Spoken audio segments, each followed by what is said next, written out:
7 anos. Esse é o quanto a expectativa de vida dos homens no Brasil é menor do que a expectativa de vida das mulheres. Mas por que será que isso acontece? Será azar? Será que os homens não se cuidam? Ou será os dois? Em todos os países do mundo, a expectativa de vida dos homens é menor do que a das mulheres, geralmente aí por volta de 5 anos de diferença. No Brasil, essa diferença ela é ainda maior e chega a 7 anos. Eu sou o Dr. André Chateaubriand, cardiologista, e agora nós vamos ver os principais motivos que parecem explicar essa diferença.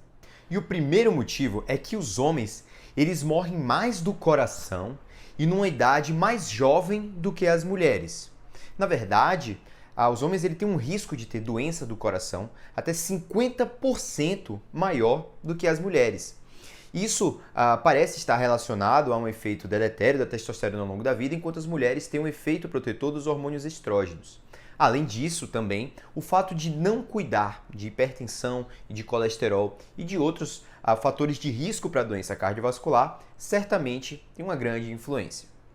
O segundo fator é que os homens tendem a ter mais comportamentos de risco.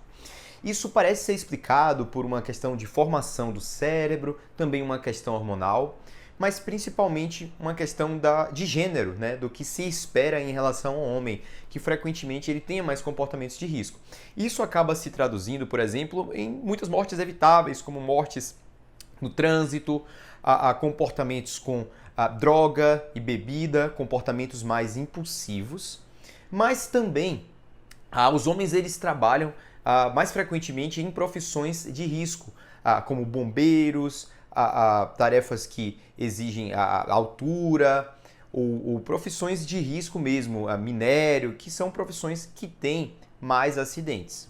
Um terceiro fator que parece explicar é que os homens cometem suicídio mais frequentemente do que as mulheres. Mulheres até tentam mais suicídio, mas os homens, em suas tentativas, acabam tendo êxito letal mais frequentemente. Um quarto fator que parece justificar é que os homens têm uma tendência maior a ter mutações genéticas.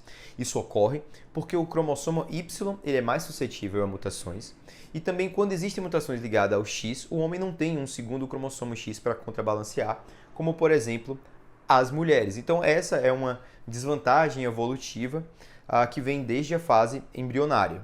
Um quinto motivo é que os homens tendem a formar menos conexões sociais.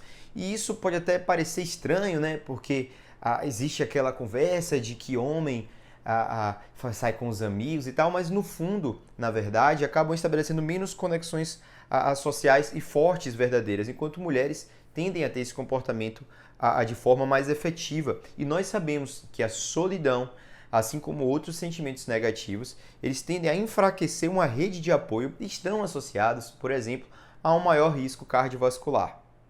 E aí vem o sexto motivo, que apesar de tudo isso que eu falei aqui, os homens evitam mais ir ao médico. Ou seja, o homem deveria ir mais ao médico do que as mulheres por essa série de questões, mas o homem vai menos, o homem evita. E quando descobre uma doença, frequentemente já está numa fase mais avançada. E isso eu vejo no meu dia a dia. Por exemplo, no meu consultório, ou quando eu faço o ecocardiograma, eu olho a minha agenda, vejo uma série de nomes e a quantidade de nomes masculinos é sempre menor.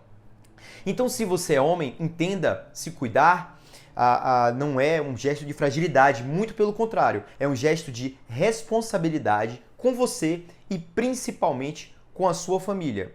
Esse novembro é o Novembro Azul, é o mês de conscientização da saúde do homem. Então, se cuide, não deixe passar.